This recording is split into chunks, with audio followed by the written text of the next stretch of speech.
నమస్తే. ఇన్నాళ్ళు నన్ను సపోర్ట్ చేస్తూ, ఎంకరేజ్ చేస్తూ మీ ప్రేమని నాకు అందిస్తున్న ప్రతి ఒక్కరికి కృతజ్ఞతలు. అలాగే ఈ వీడియో కూడా ఖచ్చితంగా మీకు ఉపయోగపడుతుంది. లైక్, షేర్ అండ్ సబ్స్క్రైబ్ చేసి మీ సపోర్ట్‌ని నాకు అందించండి. అలాగే ఈ వీడియో పట్ల మీకున్న అభిప్రాయాన్ని కామెంట్ సెక్షన్‌లో కామెంట్ చేసి తెలియజేయండి. ఇప్పుడు వీడియోని చూద్దాం. నమస్తే, వెల్కమ్ టు అవర్ ఛానల్. నేను పద్మిని. ప్రస్తుతంతో పాటు ప్రముఖ ఆధ్యాత్మికవేత్త, astrologer, tarot card reader and vedic nutritionist Shrimati Vanaja Ramisetti garu మనతో పాటు ఉన్నారు. మాట్లాడదాం. మేడం నమస్తే. నమస్తే. కొన్ని యోగవంతమైనటువంటి రోజులు వాటి గురించి మాట్లాడుకోవటం, వాటి గురించి తెలియజేయటం, వాళ్ళ డేని, ఆ బ్యూటిఫుల్ డేని మన వాళ్ళందరూ యూటిలైజ్ చేసుకుని ఎంతో కొంత దాని నుంచి లబ్ధిని పొందటం అనే విషయం చాలా చాలా సంతోషాన్ని ఇస్తుంది. పర్టికులర్ గా పర్సనల్ గా నాకు గురు పుష్యమి యోగంతో ఒక రోజు రాబోతుంది. రేపు 26వ తారీఖే గురు పుష్యమి.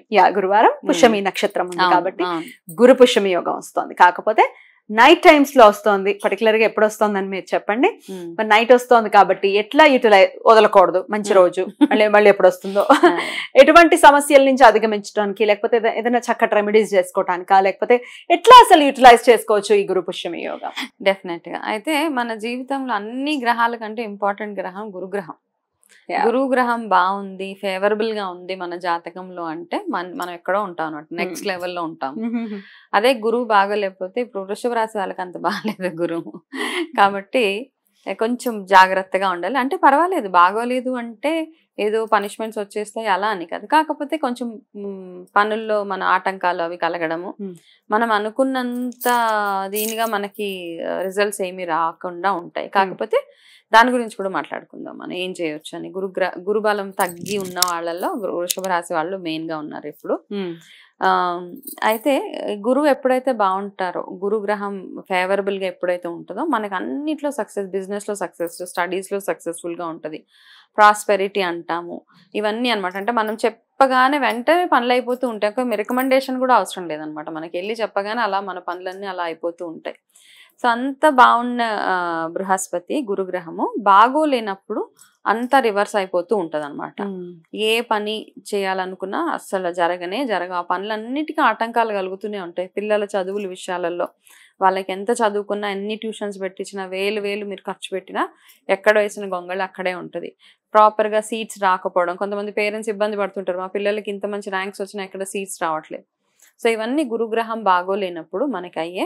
ఇంట్లో ఏదో ఒక రకంగా గొడవలు అవ్వడము, లాసెస్ ఎక్కువగా ఇన్కర్ అవుతూ ఉంటాయి అనమాట. బిజినెస్ లో రకరకాల ఏదో రకంగా నష్టాలు అవన్నీ చూస్తూ ఉంటాం, అన్నిట్లో నష్టం చూస్తూ ఉంటాం. చిన్న ఎగ్జాంపుల్, ఎప్పుడైనా మనం ఏదైనా ఒక ట్రావెల్ బుక్ చేసుకుంటాము, ఏదో రకంగా దాంట్లో ఏదో ఒక ప్రాబ్లం వచ్చేసి అందులో సగం మంది రారు, మీకు రావాల్సిన డబ్బులు మీకు రారు. ఓ 10 మందికి బుక్ చేశారు, అందులో 5గురికి ఏదో రకంగా కుదరదు అనమాట. మీ డబ్బులన్నీ అట్లా అంటే మనకు తెలియకుండానే మన లైఫ్లో లాసెస్ వచ్చేస్తూ ఉంటాయి.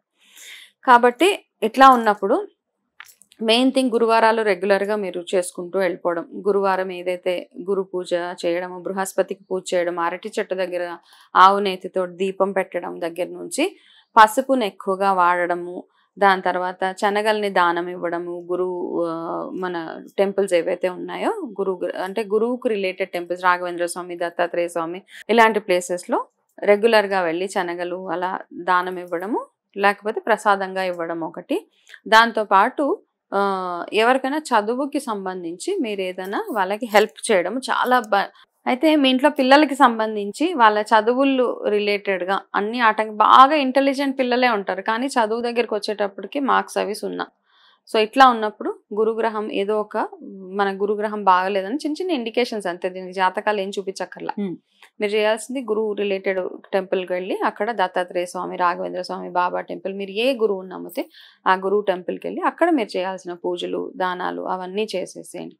మెయిన్ ఇంపార్టెంట్ గా అరటి చెట్టు దగ్గర దీపం పెట్టుకోవడానికి ట్రై చేయండి. అది మామూలుగా అంటే మార్నింగ్ టైమ్స్ లో ఉంటే ఓకే. ఇప్పుడు నైట్ వస్తుంది కదా, మరి ఎట్లా ఏం చేయొచ్చు? ఆ టైంలో 11:15 స్టార్ట్ అవుతుంది. 11:15 స్టార్ట్ అవుతుంది. ఏమవుతుందంటే శుక్రవారం నెక్స్ట్ డే మార్నింగే సూర్యోదయానికంటే ముందు మీరు చేసుకునేవంటే బ్రాహ్మీ ముహూర్తంలో చేసుకోండి.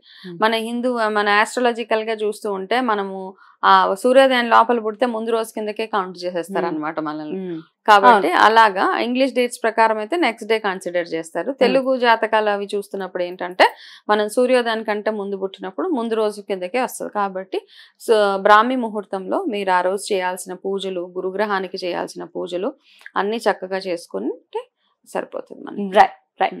అయితే అరటి చెట్టు దగ్గర ప్రత్యేకంగా దీపారాధన చేయమంటున్నారు. బ్రాహ్మీ ముహూర్తంలో చేస్తే ఎటువంటి రిజల్ట్స్ ఇస్తుంది? గురువు యొక్క అనుగ్రహమే కాకుండా ఇంకేమైనా పర్టికులర్ గా అనుగ్రహాన్ని? వంశాభివృద్ధి కదా, వంశాభివృద్ధి బాగా జరుగుతుంది అనమాట. ఎప్పుడైనా చూడండి, అరటి చెట్టుకు మీరు ఎప్పుడైనా రెగ్యులర్ గా నీళ్లు పోసి పూజ చేసినప్పుడు ఇంట్లో ఏవైతే నేను ఇందాక చెప్పాను కదా, లాసెస్ ఏమైనా అవుతున్నా, పిల్లల విషయంలో ఏదైనా ఇబ్బందులున్నా అన్ని తొలగిపోవడానికి అరటి చెట్టు దగ్గర రెగ్యులర్ గా దీపం పెట్టడం, గురువారం అనే కాదు ప్రతిరోజు పెట్టినా చాలా, అంటే ఇంకా స్పెషల్ గా ఎల్లో కలర్ ఒత్తులతో వేసి పెడితే, ఈ మధ్య ఒత్తులు వచ్చేస్తున్నాయి కాకపోతే కలర్ లో ముంచి ఇస్తున్నారు కాబట్టి ఒత్తులు ఇలా అంటే రకరకాల ఒత్తులు, నల్ల ఒత్తులు, ఎర్రటి ఒత్తులు, పసుపు వత్తులు, తెల్లటి వత్తులు. ఇవి తెల్లటి వత్తులు అయితే మనం నార్మల్గా దూదితో చేస్తాము. మిగతా కలర్ వత్తులు ఎట్లా చేసుకోవాలి అంటే కనుక మామూలుగా ఒక కాటన్ క్లాత్ ఆ కలర్ది తీసుకొని దాంతో సన్నగా చేసి పెట్టేసుకోండి. మీరు ఒక 4 వారాలకి సరిపడా వత్తులు ఒక 20 30 ఎన్నో చేసుకుని అలా పెట్టేసుకుంటే ఏ కలర్ కావాలంటే ఆ కలర్. ఈ రంగు ముంచినవి అంత పనికిరావేమో అనిపిస్తుంది కదా, కల్తీ కదా, కల్తీ కాబట్టి రంగు ముంచినవి మనకు అంత పనికిరావు. దేర్ఫోర్ ఇలాంటివి చేసుకొని పెట్టుకుంటే ఇంతే సింపుల్ గా గురు పుష్యమి యోగాని చక్కగా. ఇంకా ఇంపార్టెంట్ గా పిల్లలు ఎవరైతే ఉన్నారో వాళ్ళు ఈ గురువారాలు రెగ్యులర్ గా చేసుకుంటూ వెళ్తే వాళ్ళకి చదువు విషయంలో కానీ, వాళ్ళకి రావాల్సిన సీట్స్ కానీ, వాళ్ళకి కావాల్సిన మంచి ఏదైతే ఉందో అదంతా జరుగుతూ ఉంటుంది. రైట్. సో బ్రాహ్మీ ముహూర్తంలో చేయమంటున్నారు. ఇంకా దేవతారాధన విషయంలో ఏ నామంతో స్వామివారిని కొలవచ్చు అనేది ఒక్కసారి అది కూడా అంటే మామూలుగా గురువారాలు మీరు మామూలుగా ఈ రాఘవేంద్ర స్వామి అష్టోత్తరాలు కానీ, దత్తాత్రేయ అష్టోత్తరాలు కానీ, ఇలా గురుపాదుక స్తోత్రం రెగ్యులర్గా గురుగ్రహం ఎవరికైతే సపోర్టివ్గా లేదో, గురుగ్రహం ఎవరికైతే ఫేవరబుల్గా లేదో జాతకాల్లో వాళ్ళు మాత్రం రెగ్యులర్ గా గురుపాదుక స్తోత్రంని చదువుకుంటూ వెళ్ళిపోండి. చాలా చిన్నగా ఉంటది కానీ చాలా పవర్ఫుల్ అన్నమాట. చాలా పవర్ఫుల్. డైలీ 1 టైమ్ లేదా 11 సార్లు, మీకు టైం ఉన్న రోజు 11 సార్లు ఇలాగే దత్త చరిత్ర అవన్నీ చదువుకుంటూ వెళ్ళిపోతే ఫేవరబుల్ గా ఉంటుంది. రైట్. ఇక మొదలు పెట్టాలి అనుకుంటే గురు పుష్యమి యోగానికి మించింది అంతకు మించింది లేదు. ఆ రోజు స్టార్ట్ చేసేసేయండి. స్టార్ట్ చేసి మీరు ఎప్పుడైనా కంప్లీట్ చేసుకోండి. అంటే 1 వీక్ లో కంప్లీట్ చేయాలంటారు. 1 వీక్ కుదరదు చాలా మందికి ఇప్పుడున్న కన్స్ట్రెంట్స్ ఏవైతే ఉన్నాయో. అయితే కొన్ని కుదుర్చుకోవాలి అంతే. మనం అన్ని మనకు తగ్గట్టే చేసేసుకుంటున్నాం ఈ మధ్య.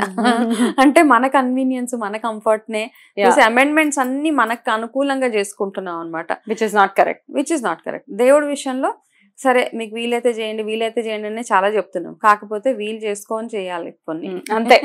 అంతే. రైట్. వీలు చేసుకొని చేస్తే వీలు అవుతుంది మన జీవితాలు కూడా.